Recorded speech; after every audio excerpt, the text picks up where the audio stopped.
Total 25 rules होते हैं। आपके सिलेबस में 15 या 20 आते हैं, पूरे नहीं आते, ठीक है। पर पहले भी पढ़ा था हमने, स्टार्ट किया था शायद 8th में, ख़त्म नहीं कर पाए थे। तो बेसिक चीज़ें मैंने बताई थी एक्चुअली में होता क्या है सब्जेक्ट वर्ब एग्रीमेंट। तो कौन बताएगा? सब्जेक्ट वर्ब एग्रीमेंट स्कूल में भी पढ़ा होगा आप लोगों ने, नहीं पढ़ा? सब्जेक्ट वर्ब एग्रीमेंट, सब्जेक्ट क्या होता है, वर्ब क्या होता है, एग्रीमेंट क्या होता है? वर्ड बाय वर्ड ही मतलब बता दो।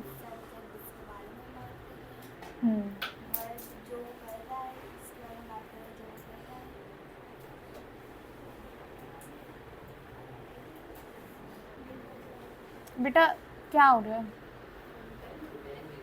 मत गिराओ पेन। देखिए, कोई भी जो सेंटेंस है वो 3 चीज़ों से मिलके बनता है, सब्जेक्ट, वर्ब और ऑब्जेक्ट। सब्जेक्ट का मतलब क्या होता है? सब्जेक्ट का मतलब क्या होता है? जिसके बारे में बात की जाती है किसी भी सेंटेंस में। क्या लिखूं? जिसके बारे में बात की जाती है, ठीक है।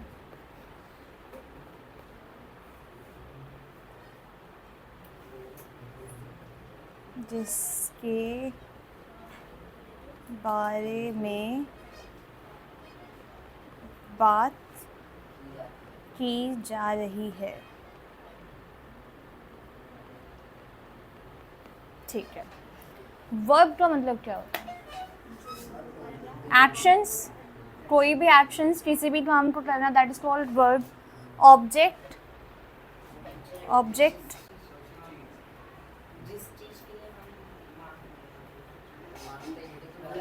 ऑब्जेक्ट का मतलब जो भी बच गया सेंटेंस में, ऐसे मान लो। सब्जेक्ट जो पर्सन या थिंग जिसकी बात हो रही है। एक्शन मतलब काम जो हो रहा है उस सेंटेंस में। एंड ऑब्जेक्ट क्या होता है? जो बच गया सेंटेंस में, ठीक है। कोई भी सेंटेंस इन चीज़ों को मिला के बनता है। स्ट्रक्चर का मतलब क्या है? ये किसी भी सेंटेंस को कंप्लीट करने के लिए हमें सब्जेक्ट, वर्ब और ऑब्जेक्ट की ज़रूरत होती है। अब ऑब्जेक्ट को हम साइड कर देते हैं, ऑब्जेक्ट से हमें अभी लेना देना नहीं है कुछ।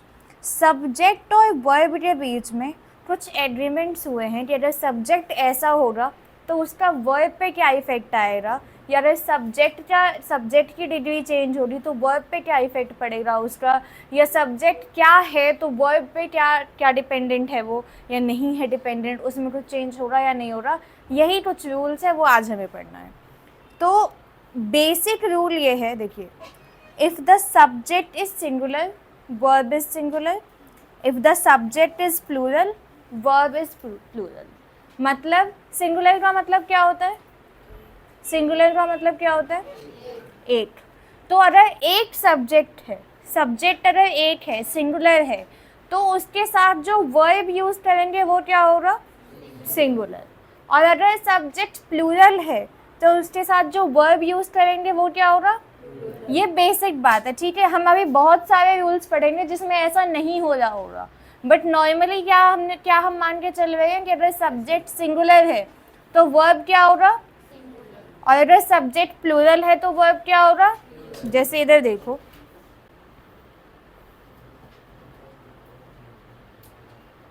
यहाँ पे लिखा हुआ है, ये देखो,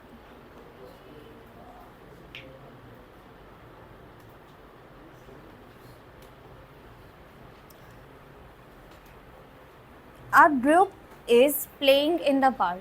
इस सेंटेंस में सब्जेक्ट क्या है? ग्रुप। ये सब्जेक्ट है। ये सिंगुलर है या प्लूरल है? सिंगुलर है ये, ठीक, सिंगुलर। इसमें वर्ब क्या है? हेल्पिंग वर्ब क्या है?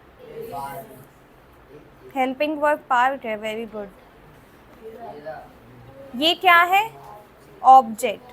और ये कंप्लीट क्या है? वर्ब प्लस हेल्पिंग वर्ब, तो वर्ब ही बोलेंगे हम इसको, ठीक है। अब ये सिंगुलर है अ ग्रुप, तो इसके साथ जो हमने वर्ब यूज़ किया है क्या ये भी सिंगुलर है? इज़ क्या सिंगुलर चीज़ों के साथ ही यूज़ होता है? सिंगुलर सब्जेक्ट के साथ ही इज यूज होता है। अब यहाँ पे आ रहा many groups, many group singular हुआ या प्लूरल हुआ? ग्रुप्स है तो प्लूरल हुआ, और यहाँ पे भी लिखा हुआ है is playing in the park, तो क्या ये सही है? अभी हमने जो रूल पढ़ा क्या उसके अकॉर्डिंग ये सही है? अगर सब्जेक्ट प्लूरल है तो जो वर्ब है वो क्या हो रहा? वो भी प्लूरल हो रहा। तो इसकी जगह इज ना आते यहाँ पे क्या आना चाहिए? आर। वेरी गुड, ये बेसिक बात है एकदम, ये आपको पहले से भी पता हो रहा कि अगर सब्जेक्ट सिंगुलर है तो वर्ब भी सिंगुलर हो रहा, अगर सब्जेक्ट प्लूरल है तो वर्ब भी प्लूरल हो रहा। अब सब्जेक्ट वर्ब एग्रीमेंट में कुछ ऐसे वर्ड्स है जिन्हें हम मान लेंगे कि अब आपको हो सकता है सुनने में लगे कि ये सिंगुलर तो नहीं है, ये तो प्लूरल है, या इसमें जो वर्ब है वो प्लूरल यूज होना चाहिए या सिंगुलर यूज होना चाहिए। तो क्या कुछ एक्सेप्शंस है इस रूल के, वो हम देखेंगे। अब देखो,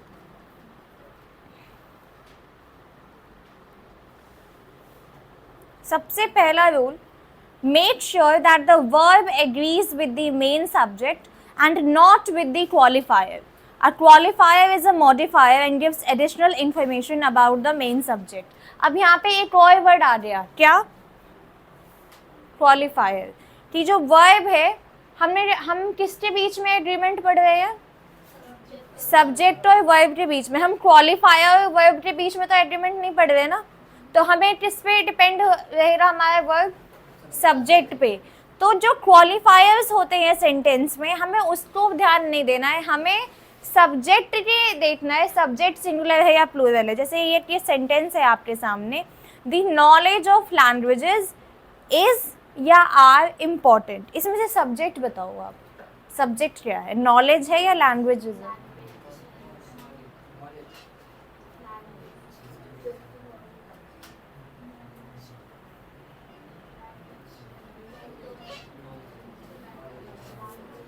बताओ, नॉलेज सब्जेक्ट है या क्वालिफायर है, या लैंग्वेज सब्जेक्ट है या क्वालिफायर है? क्वालिफायर का मतलब क्या होता है? A qualifier is a modifier and gives additional information about the main subject. जो मेन सब्जेक्ट है उसके बारे में और इंफॉर्मेशन प्रोवाइड कर रहा है। अब बताओ, नॉलेज सब्जेक्ट है या लैंग्वेज सब्जेक्ट है? नॉलेज सब्जेक्ट है। नॉलेज क्या है? सब्जेक्ट। लैंग्वेजेस की नॉलेज है, ये तो और एडिशनल इंफॉर्मेशन हो रही ना नॉलेज के बारे में। किसकी नॉलेज है? लैंग्वेजेस की है, नंबर्स की है, म्यूजिक की है, किस चीज़ की है? ये एडिशनल इंफॉर्मेशन हो गया, तो ये सब्जेक्ट तो नहीं हो रहा, this is not the main subject. ये क्या है? ये क्या है? क्वालिफायर। क्वालिफायर। अब अगर ये सब्जेक्ट हो गया और ये क्वालिफायर हो गया, तो इज और आई में से क्या आंसर होगा?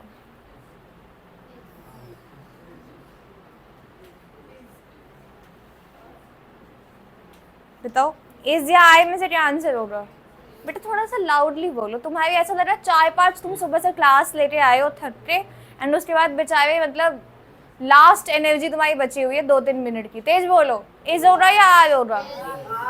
आर होगा।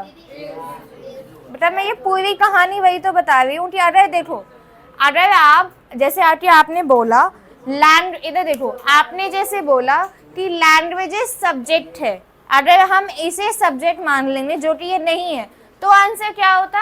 आर, क्योंकि लैंग्वेजेस सिंगुलर है या प्लूरल? प्लूरल। तो सब्जेक्ट तो वर्ब क्या होता? Are, plural. लेकिन हमने क्या कहा कि ये सब्जेक्ट नहीं है, ये क्वालिफायर है, और सब्जेक्ट क्या है? नॉलेज, ज्ञान। ये सिंगुलर है या प्लूरल है? सिंगुलर है, तो इज होगा या आर होगा? इज। ये हमारा फर्स्ट रूल था, समझ आया ये? और कुछ क्वेश्चन है, ये देखो, हालांकि इसमें तो लिखा हुआ ही है मैंने। ये चलो ये बताओ, the box of Nestle's chocolates is are missing. Subject बताओ इसमें से पहले, सब्जेक्ट क्या है? द बॉक्स है या नेस्लेस चॉकलेट्स है? बॉक्स। बॉक्स सब्जेक्ट है और क्वालिफायर क्या है? नेस्लेस चॉकलेट्स। ये क्वालिफायर क्यों है? क्वालिफायर क्या होता है? Additional detail. सब्जेक्ट हमें पता चल गया कि ये एक बॉक्स है, ठीक है, ये सब्जेक्ट है। अब ये किस चीज़ का बॉक्स है? ये एडिशनल डिटेल हुई ना, ये मेन सब्जेक्ट तो नहीं हो सकता है, ये एडिशनल डिटेल हुआ। तो ये क्या हो गया हमारा क्वालिफायर। और क्या हम क्वालिफायर और वर्ब का एग्रीमेंट पढ़ रहे हैं? नहीं, सब्जेक्ट एंड वर्ब एग्रीमेंट। तो सब्जेक्ट क्या है हमारा, सिंगुलर या प्लूरल? सिंगुलर। तो क्या लगेगा? इज। अब बताओ, the boxes of Nestle's chocolates is are missing. Are simple, क्योंकि अब ये सब्जेक्ट तो स्टिल यही है, बट अब ये बॉक्स ना कह के क्या लिखा है, बॉक्सेस। मतलब सिंगुलर या प्लूरल? प्लूरल। ठीक है। His experience as a teacher to boys and girls gives या give me understanding। सब्जेक्ट बताओ इसमें तो पहले। अब तुमने वो कर लिया कि जो पहले लिखा हुआ है वो सब्जेक्ट है।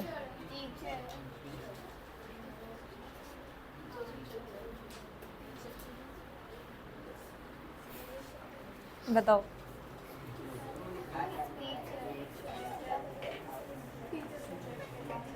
मुझे ऐसा लगता है ना, अगर मैं तुमसे पूछूं तुम्हारा नाम क्या है और तुमने नाम बता दिया, मैं पूछूं आर यू श्योर, तो तुम नाम भी बदल लोगे अपना। बताओ सब्जेक्ट क्या है इसमें? टीचर है। टीचर है या एक्सपीरियंस है? जल्दी बताओ। एक्सपीरियंस।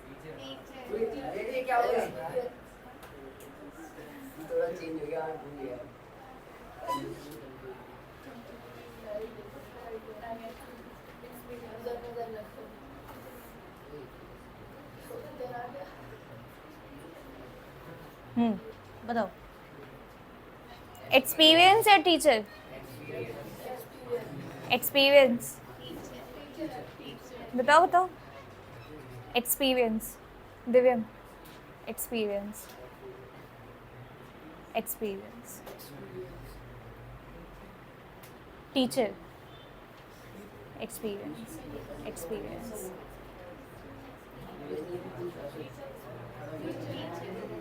बताओ बताओ, तुम्हारी बारी आ रही है। एक्सपीरियंस। बताओ अंश। टीचर।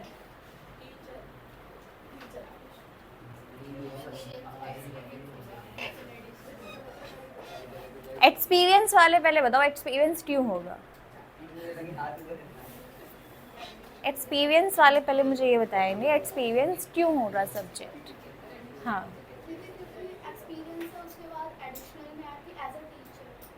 ठीक है। अब टीचर वाले बताओ, टीचर क्यों होगा?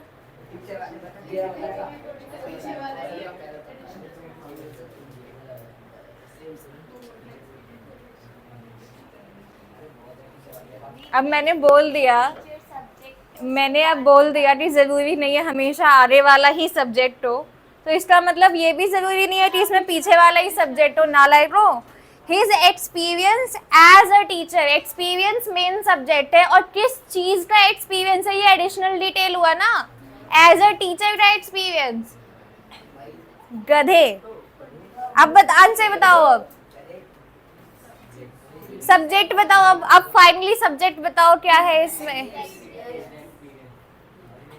सब्जेक्ट। और ये क्या है? Teacher qualifier. तो गिव्स होगा या गिव होगा? गिव्स, क्योंकि experience is not a singular word. ठीक है। These sort of men are very harmful for the nation। चलो ये छोड़ो, ये रहने दो अभी। कॉपी निकालो।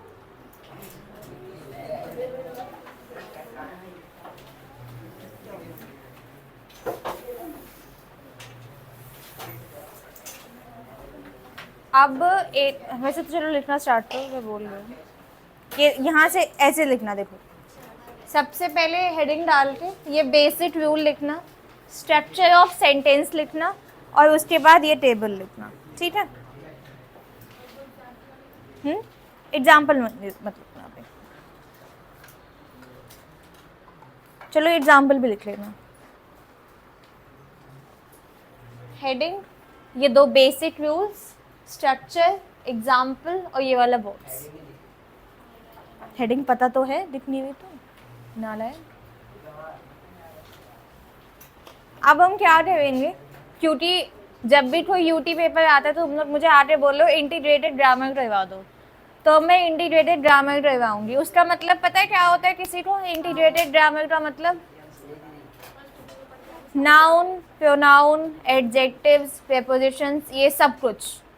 और मैं बेसिक से आपको करवाऊंगी ये मान के चलते हो कि आपको कुछ नहीं आता है। तो क्या ये सही है? या मैं कुछ चीज़ें मान लूँ आपको आता है और उन्हें रहने दूँ? पहले वाली बात ज़्यादा सही थी ना, यही मान के चलूँ आपको कुछ नहीं आता और मैं सब करवाऊँ। कुछ अच्छा कुछ आता है, ठीक है। एब्स्ट्रैक्ट नाउन किसे कहते हैं?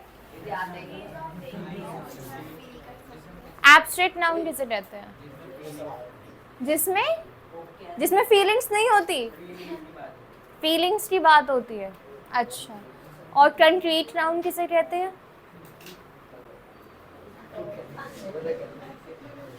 सुबह 10:30 बजे होती है जूनियर्स की क्लास यहाँ पे, 5th 6th के बच्चों की। एक दिन उन्हें बुला के लाऊंगी तुम्हारी क्लास में, उनके सामने उनसे पूछूंगी, फिर तुम्हें थोड़ी शर्म आएगी नालायक को। एब्स्ट्रैक्ट का ऑपोजिट होता है कंक्रीट नाउन, जो एक जिसका कोई टेक्सचर हो, कोई ऐसी चीज जिसे हम टच कर सके।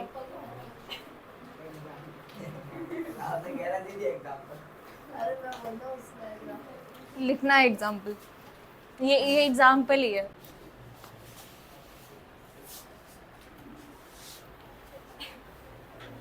लिखो ना।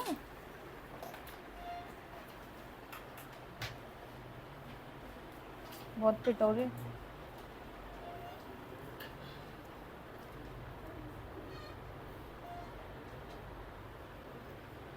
जल्दी जल्दी लिखिए, अभी एक रूल पड़ा है अभी तक बस। बिल्कुल नहीं, घर से फ़ोन का काम नहीं दूंगी मैं। तुम काम हो रहा आधे घंटे का, फ़ोन तुम 5 घंटे चलाओगे कि मैम ने काम दिया है।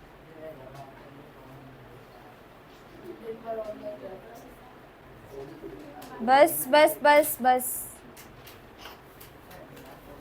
लिख लिया ये एग्जाम्पल।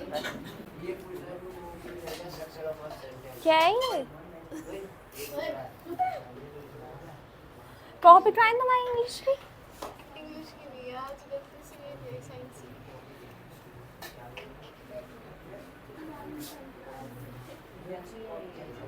इसे माइक्रोस्कोप से पढ़ना पड़ेगा दोबारा, वो उससे काम नहीं हो चलेगा।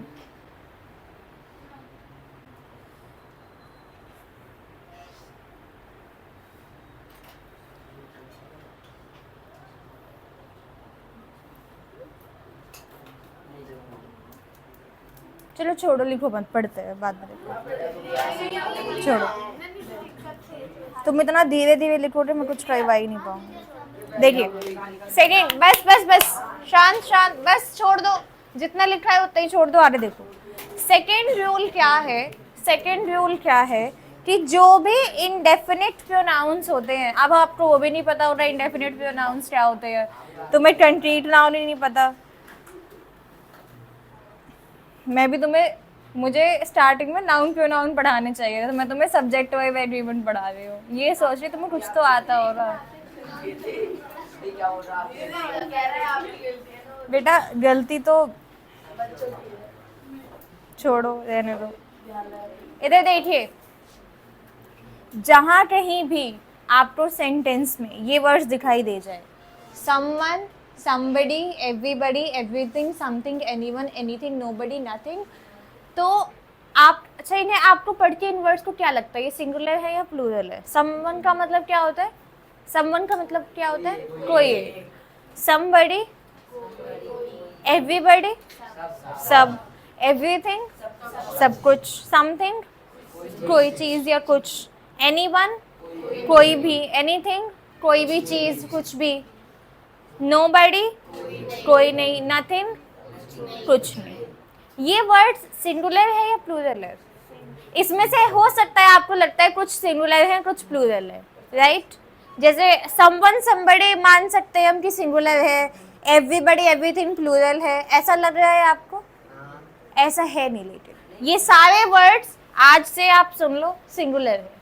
जब भी ये सेंटेंस में कहीं पे दिखेंगे तो ये सारे वर्ड जो भी हमने पढ़े ये क्या है? सिंगुलर। तो हमने रूल क्या पढ़ा था?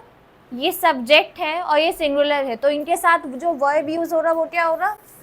सिंगुलर। कौन कौन से words? Someone, somebody, everybody, everything, something, anyone, nobody, nothing. ये मुझे ऐसे चाय बाय पढ़ना नहीं पड़ता, अगर आपको पता होता इंडेफिनिट प्रोनाउंस क्या होते हैं, बट क्योंकि आपको नहीं पता इंडेफिनिट प्रोनाउंस क्या होते हैं तो हमें ऐसे ही काम चलाना पड़ेगा। ठीक है, ये तो आप बता ही दोगे क्योंकि इसमें कोई सिंगुलर प्लूरल का वो नहीं है, इसमें कुछ क्वालिफायर नहीं है, कोई सब्जेक्ट नहीं है, पता है सब्जेक्ट क्या है। तो अब बताओ, everybody is, nobody,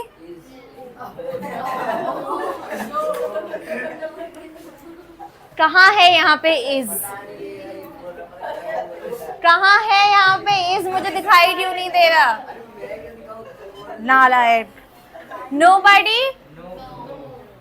nobody know the trouble I have seen। ठीक है, something, बेटा मेरे पास अगर पानी होता ना मैं श्राप दे देती तुम्हें ऐसी बात पे। आर कहाँ से आ जाएगा इस पे? जब मैंने कह दिया कि ये सारे सिंगुलर है तो आर का तो कोई सवाल ही नहीं उठता। some things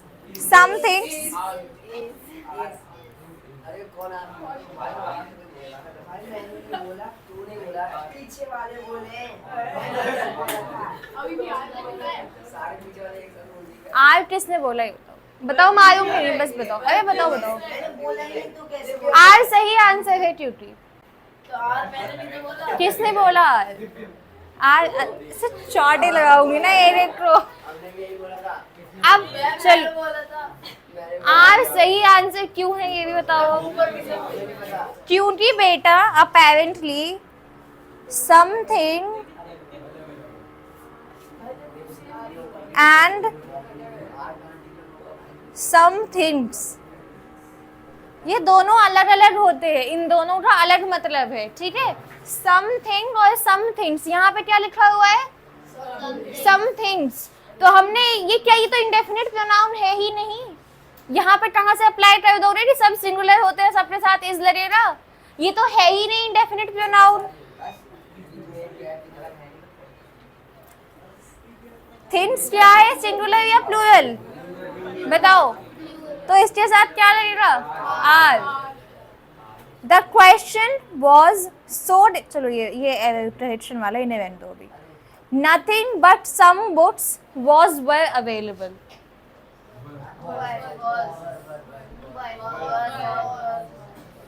बताओ, नथिंग आ रहा है इसमें, इंडेफिनिट प्रोनाउन वॉज लगेगा ना इसमें, तो वॉज लगेगा इसमें, तो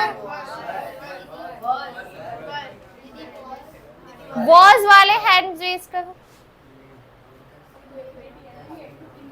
और वर वाले हैंड रेज करो। अब वर क्यों लगेगा भाई? इंडेफिनिट प्रोनाउन है, नथिंग लिखा हुआ है यहाँ पे, नथिंग लिखा हुआ है यहाँ पे। बताओ तो, बोलो तो सही, कोई तो बोलो।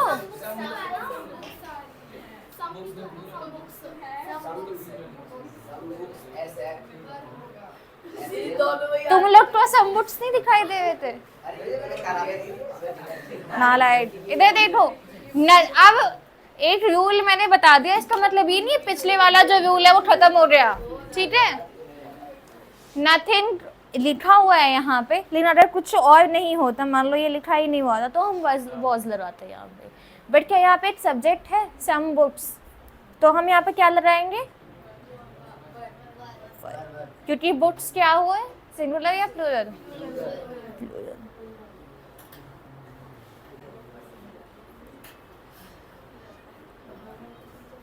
थर्ड रूल देखो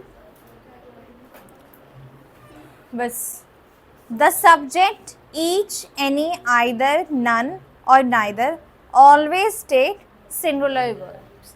जहाँ कहीं भी आपको ईच, एनी, आइदर, नन या नाइदर दिखाई दे जाए तो इसका मतलब हम इन्हें क्या मानेंगे कि ये सब्जेक्ट क्या है, सिंगुलर है। और अगर ये सिंगुलर है तो इनके साथ जो वर्ब यूज हो रहा वो क्या होगा, सिंगुलर। एक्सेप्ट एवरी, एक्सेप्ट का मतलब क्या होता है? इसके अलावा, मतलब एवरी है तो एवरी क्या होगा? एवरी प्लूरल, ठीक है। ईच गर्ल, क्या होगा, इज या आर? इसमें सोच क्यों रहे हो, पढ़ तो लिया था कि ईच है तो ये सिंगुलर है, सिंगुलर के साथ क्या लगता है? एवरी स्टूडेंट,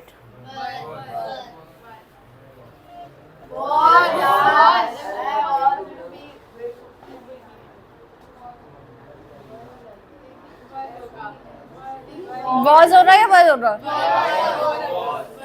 वॉज नहीं हो रहा, वॉज हो रहा है ना, वॉज हो रहा है इसका, है ना, वह हो रहा, नालायको, कुछ भी बोलूंगी उल्टा ही बोलेंगे, वह।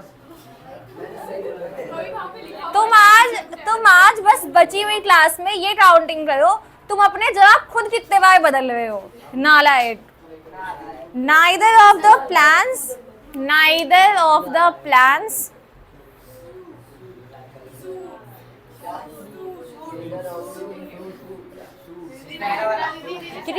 एक मिनट,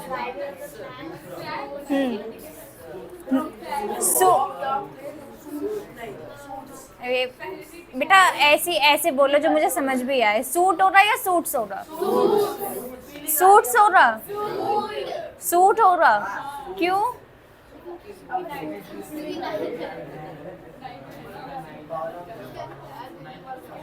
क्योंकि इसमें टिक लगा हुआ है पहले से, इसलिए।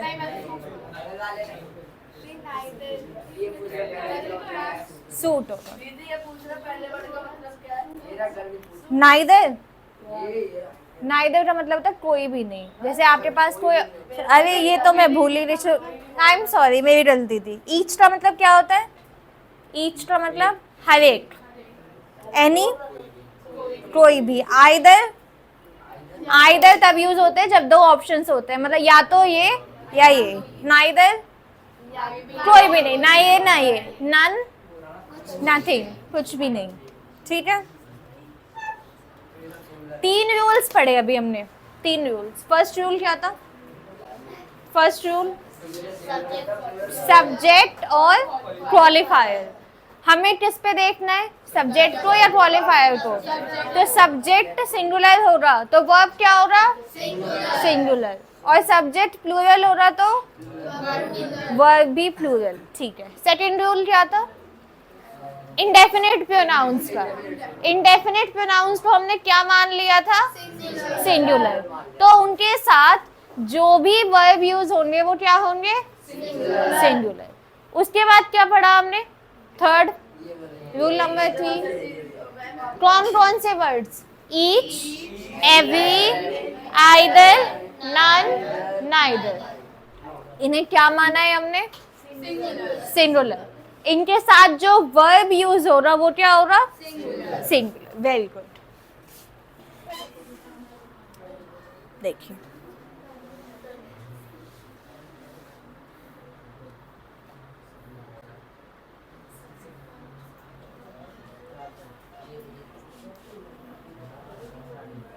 देखो, अब ये वाला रूल देखना बेटा, इसमें थोड़ा सा दिमाग का इस्तेमाल करना पड़ेगा आपको, तो थोड़ी सी मुश्किल हो सकती है आपको, बट कोई बात नहीं। देखो, the subjects one of, either of, neither of, any of, each of, none of are followed by a plural noun and singular verb. अब हमने देखा था कहीं कहीं पे हमने नाउन से भी ले लिया था कि ये नाउन है तो यही सब्जेक्ट है, इसके अकॉर्डिंग हमने डिग्री चेंज की थी वर्ब की, राइट। यहाँ पे क्या बताया जा रहा है कि सब्जेक्ट तो हमेशा यही रहेंगे, one of, either of, neither of, any of, each of या नन ऑफ। सब्जेक्ट हमेशा यही रहेंगे। इसके साथ जो नाउन आएगा जिसको देख के आप अपना आंसर बदलोगे वो क्या होंगे? हमेशा प्लूरल। क्या होंगे? हमेशा प्लूरल। लेकिन वर्ब क्या होगा? सिंगुलर। कुछ समझ आया?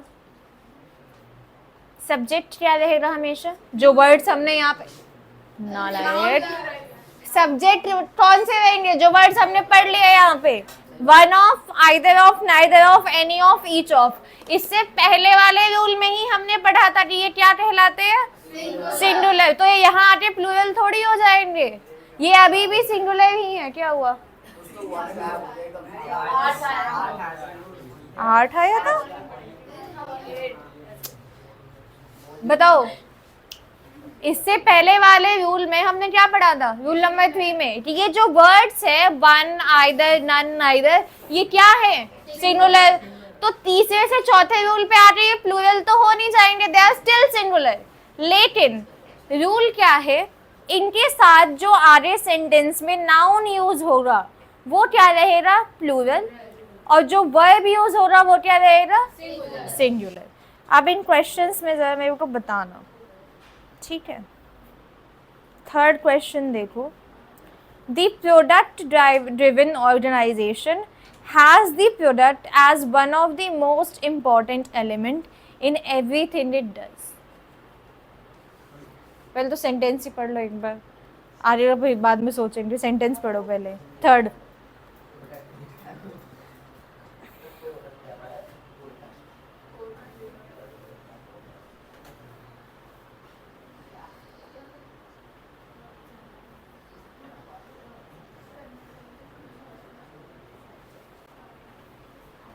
घर, चलो इसे ना, इसे घर से बताते आना, इसमें क्या नाउन है, क्या सब्जेक्ट है और क्या वर्ब है, ठीक है।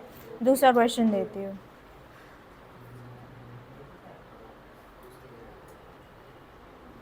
क्या 6 सेंटेंस देखो, ये बताओ जो अभी हमने रूल पढ़ा, क्या उसके अकॉर्डिंग ये सेंटेंस सही है?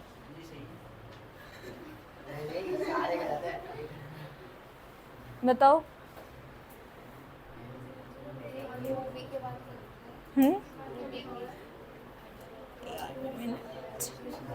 प्रेजेंट सही है, सही है, ये फिर से पढ़ो, फिर से पढ़ो एक बार, सही नहीं है ये, नालायक, गलत है ये, तो मैंने बोल दिया गलत है। क्या गलत है ये बताओ? आइदर ऑफ क्या है, सब्जेक्ट, साइड करते हैं इसे। टू सुपरवाइजर्स, सुपरवाइजर क्या है, नाउन, क्या ये प्लूरल है? तो ये तो सही है। उसके बाद वर्ब कहाँ है इसमें, ये वर्ब है, वॉज या वर्ब क्या होना था, सिंगुलर, तो क्या वर्ब आएगा यहाँ पे? ये गलत है ना, क्या आएगा यहाँ पे, was. Either of the two supervisors was supposed to be present at the site. इधर देखो, if in the above subjects are followed by a relative pronoun, the verb will be decided according to the precedent. मतलब बताना एक बार इसका, मुझे पढ़ के क्या लिखा है। एक मैंने नोट लिखा है यहाँ पे, मुझे इसका मतलब बताओ क्या लिखा हुआ है।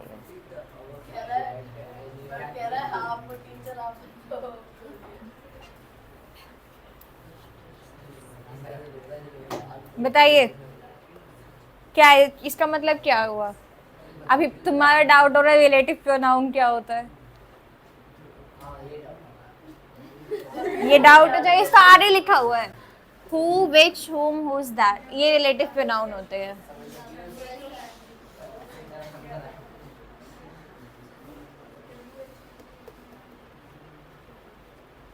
बताओ क्या मतलब है इसका?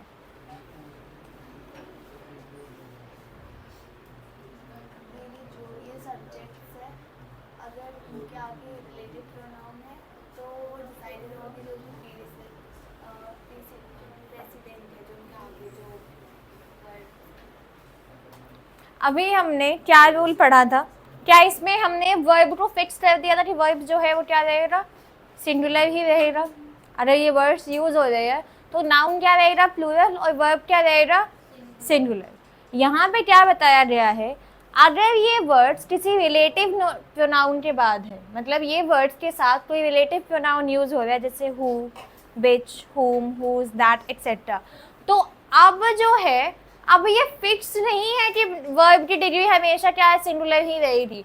ये डिपेंड करता है कि ये कौन सा वर्ड फॉलो कर रहा है, मतलब वर्ब से पहले कौन सा वर्ड आ रहा है, वो सिंगुलर है तो वर्ब भी क्या होगा, सिंगुलर, और वो प्लूरल है तो वर्ब भी क्या होगा, प्लूरल। मतलब पहले जो हमने फिक्स कर दिया था कि इसमें हमेशा सिंगुलर ही रहेगा, अब वो फिक्सेशन नहीं है। अगर सेंटेंस में रिलेटिव प्रोनाउन का यूज हो रहा है तो उसके बाद आने वाले वर्ड से हम कंसिडर करेंगे कि वर्ब क्या हो रहा, प्लूरल हो रहा या क्या हो रहा, सिंगुलर। समझ आया? कुछ समझ आया?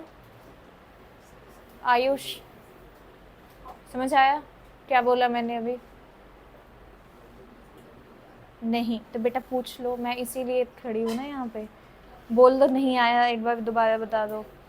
जब अभी ये वाला रूल, इससे पहले जो रूल पढ़ा था वो समझ आया था? तो अभी हम इसमें हमने क्या पढ़ा था कि जब भी ये वर्ड्स यूज होंगे तो हमने फिक्स कर दिया कि नाउन क्या रहेगा, प्लूरल, और वर्ब क्या रहेगा, सिंगुलर। अब यहाँ पे वो फिक्सेशन नहीं है। अब हमें पहले से नहीं पता कि कुछ भी हो जाए, जो वर्ब है वो हमेशा सिंगुलर ही रहने वाला है। अदर सेंटेंस में रिलेटिव प्रोनाउन जैसे कि हु, विच, हुम, हुज, दैट, ये यूज हो रहे हैं तो इनके बाद जो वर्ड आएगा सेंटेंस में, जैसे book, books, student, students, supervisor, supervisors, तो इनका सिंगुलर प्लूरल देख के हम डिसाइड करेंगे कि वर्ब सिंगुलर होगा या प्लूरल होगा। समझ आया? अब समझ आया सभी को? देखिए उसी रूल में कंटिन्यू रहे।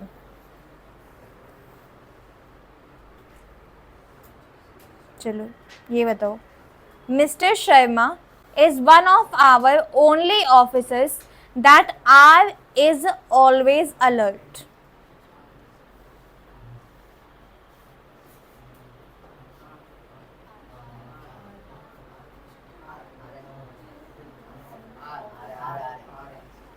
आर क्यों होगा?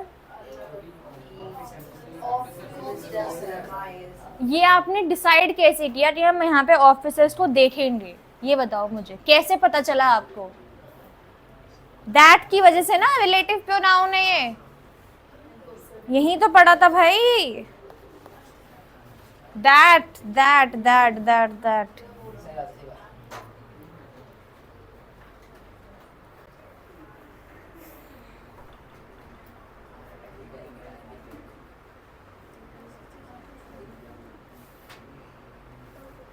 फिफ्थ रूल देखिए, टू सब्जेक्ट्स सिंगुलर और plural joined by and take a plural verb. इसका मतलब जब एक ही सेंटेंस में दो सब्जेक्ट्स हो और वो किससे जुड़े हुए हो आपस में, एंड से, तो इररिस्पेक्टिव कि वो सिंगुलर है या प्लूरल है, उन्हें हम क्या मान लेंगे, plural.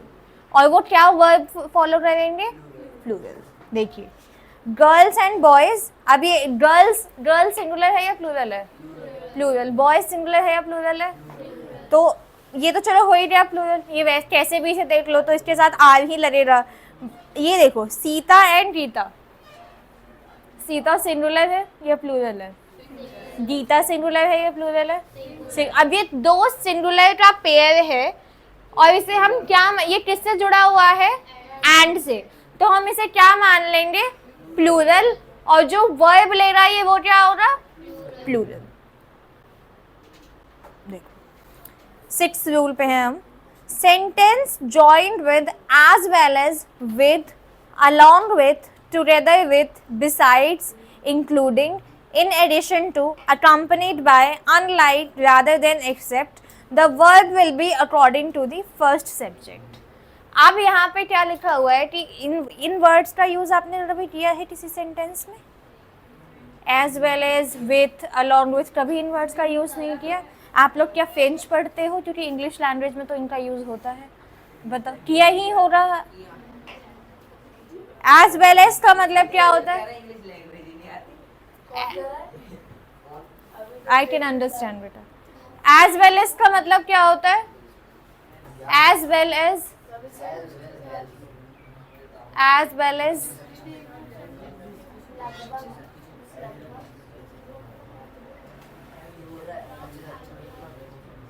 as well as,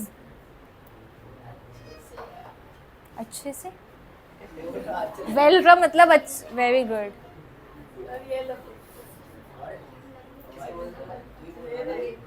as well as बेटा सुनो सुनो, एज वेल एज का यूज हम तब करते हैं जब हम कंपेयर करते हैं दो चीज़ों को या दो पर्सन को, ठीक है। विथ का मतलब क्या होता है? कंपैरिजन। और जब एक बात कह रहे हमें कोई दूसरी बात उसी में ऐड करनी होती तो भी हम एज वेल एज का यूज करते हैं। विद का मतलब साथ, अलोन विद साथ में, टुगेदर विद एक साथ, बिसाइड्स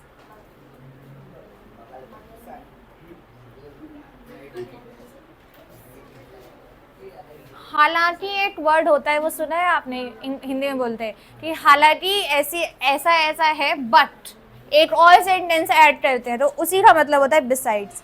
इंक्लूडिंग, ऑलरेडी कोई बात हो रही है, now you are adding something else, उसमें कुछ और भी जोड़ रहे हो आप। इन एडिशन टू, एक बात कंप्लीट हो रही फिर उसमें कुछ ऐड कर रहे हैं। अकम्पनीड बाय, अकम्पनीड का मतलब क्या होता है? Accompany, accompany. कंपेनियन का मतलब क्या होता है? कंपेनियन वर्ड कभी सुना होगा आप लोगों ने, साथी। कंपेनियन का मतलब साथी। अकम्पनी का मतलब होता है साथ देना। अकम्पनीड बाय का मतलब साथ में। अनलाइक, अनलाइक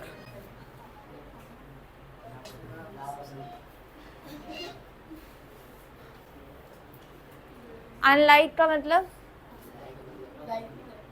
उसके बजाय। जैसे कितनी ही खरी खोटी सुनने, चलो छोड़ो यार, रहने दो, छोड़ो छोड़ो, फिर तुम कहोगे पर्सनल हो रही हो मैं, छोड़ो।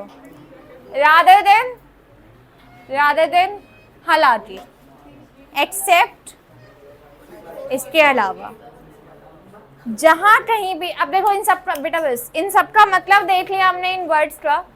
क्या रूल क्या है कि जब भी ये वर्ड्स आएंगे सेंटेंस में, बेटा एक साथ 6 रूल पूछ लेना बता नहीं पाओगे, लेकिन बकवास पूरी कर दी है।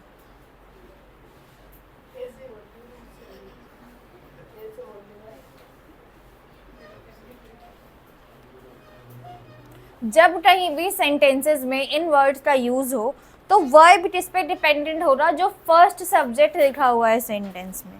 जैसे देखिए फर्स्ट सब्जेक्ट का मतलब मैंने आपको क्या बताया, इन सब ये सब वर्ड्स का भी यूज होंगे जब ऑलरेडी आपने कोई पार्ट, कोई वर्ड या कोई सेंटेंस स्टार्ट कर दिया है, उसके बाद आप उसमें कुछ और ऐड कर रहे हो। मतलब अब यहाँ पे 2 वर्ड्स और 2 सेंटेंसेस हैं, लेकिन फॉलो किसको करेंगे हम? क्या लिखा हुआ है यहाँ पे? The verb will be according to the first subject.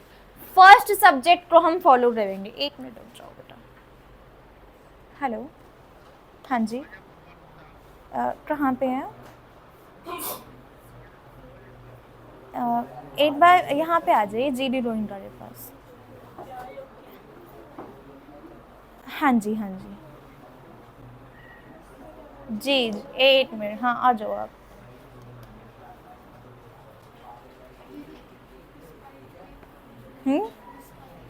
Despite का मतलब होता है उसके बाद भी, मतलब जैसे despite of all the hardships she succeeded, कि मतलब बहुत सारी मुश्किलों के बाद भी वो सफल हुई। तो डिस्पाइट का मतलब है किसी चीज़ के बाद भी। क्या पढ़ा हमने? सब 2 सेंटेंसेस ज्वाइन होंगे इन वर्ड्स का यूज करके, और वर्ब किसको फॉलो करेगा? जो फर्स्ट सब्जेक्ट होगा। जैसे the television along with the radio is are for sale. अब यहाँ पे 2 सब्जेक्ट हैं, टेलीविजन भी है रेडियो भी है, लेकिन हम जाएंगे किसको फॉलो, किसको करेंगे हम? टेलीविजन को। अब टेलीविजन सिंगुलर है या प्लूरल है? सिंगुलर। तो क्या हो रहा है यहाँ पे? इज। चलो 1 मिनट ये लिखो जहाँ से आपने कंटिन्यू करना था, अभी आएगी मैं बस। हाँ, लिखना स्टार्ट करो। स्पेस दे दो बेटा उसमें। 1 मिनट। हेलो, एक मिनट में बस भेज।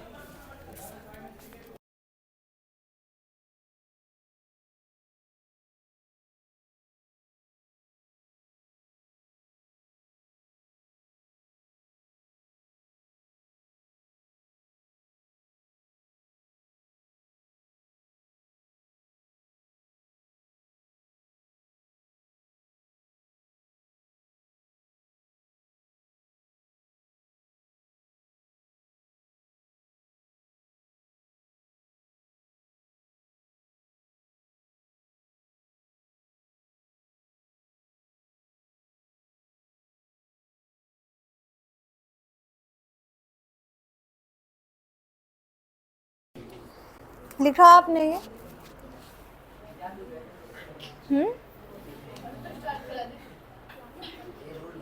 तो तुम्हें ठहरा, मैं 2-3 दिन में आऊंगी।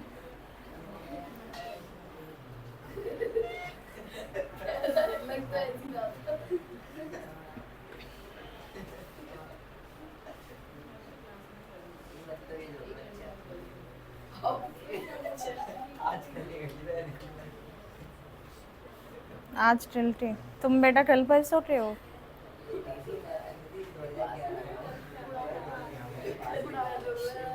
बस देखो, मैं आपको बेटा, आपको क्या करना है, आपको क्या करना है, मैं ये पीडीएफ शेयर कर दूंगी। हमने 6 रूल्स पढ़े हैं, 6 रूल्स को कंप्लीट करने, और जो जो क्वेश्चन हमने डिस्कस किए हैं पीडीएफ में, उसमें टिक भी लगाए थे अभी हमने, उन क्वेश्चंस को कॉपी में करना है। रूल लिखा, उसका क्वेश्चन, रूल फिर क्वेश्चन, रूल फिर क्वेश्चन, 6 तक। जैसे हमने एक रूल पढ़ा, उसके नीचे हमने क्वेश्चंस किए ना, वैसे अब उसको अपनी कॉपी में भी करना है। इसमें क्या नहीं समझ आया? और कुछ, चलो नहीं भेजो, इतना ही काम कर लेना आप बस, ठीक है? और ये काम कल करके लाना है। कल मैं क्लास लूँगी, मेरी ही क्लास होगी कल भी। हाँ, नहीं हो रही एसएसटी क्लास, मेरी क्लास होगी, काम करके लाना है, ठीक है बेटा? मैंने जाने को बोला अभी। ये लिख रहे हो ना अभी आप लोग, जा रहे हो? क्वेश्चन लिखो आगे, चलो क्वेश्चन लिखो। ये तो बंद,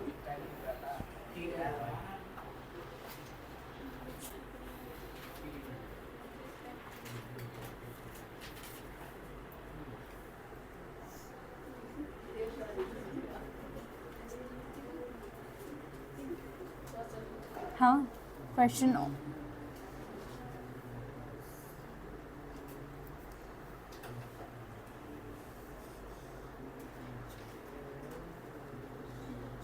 इवेंचुअली का मतलब आगे चल के, मतलब इवेंचुअली लाइक सेंटेंस में यूज करते, इवेंचुअली आई डिड दैट, मतलब एट द एंड ऐसा हो ही गया।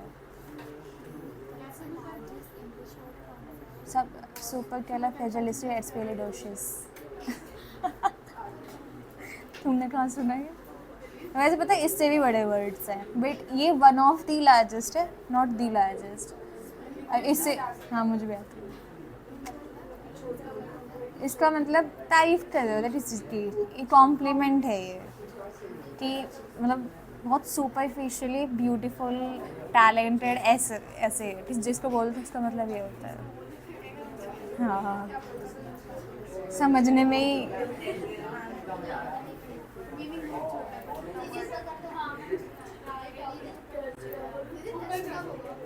टेस्ट संडे को रख लो, लास्ट संडे तो मैंने या, लेकिन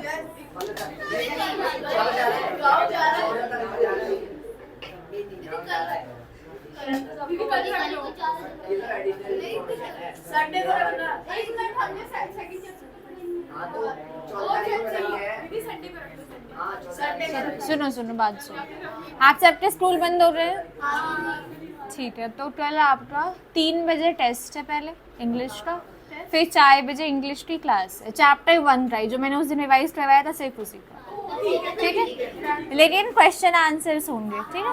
कोई एमसीक्यू कुछ नहीं। हाँ नहीं, ओरल टेस्ट होता है गधी। लिख बेटा, तुम जा कहाँ रहे हो, मुझे समझ ही नहीं आ रहा।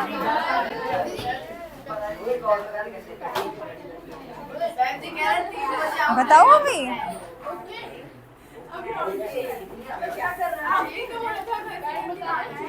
एक तो कर लो पहले, गधी।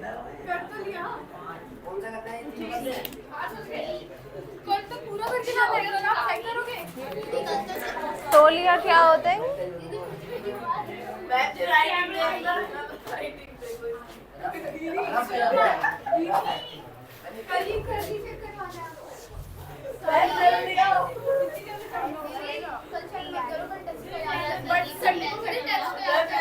टेस्ट नहीं है फिर कल, काम करके लाना। राइट मैम, ये चेक मारो।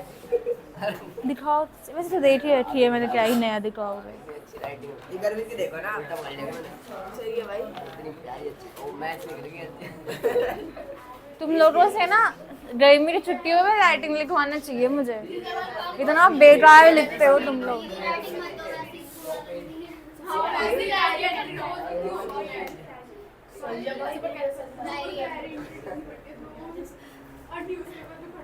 हो गया हो गया? नहीं, बंद कर दो, बंद कर देना।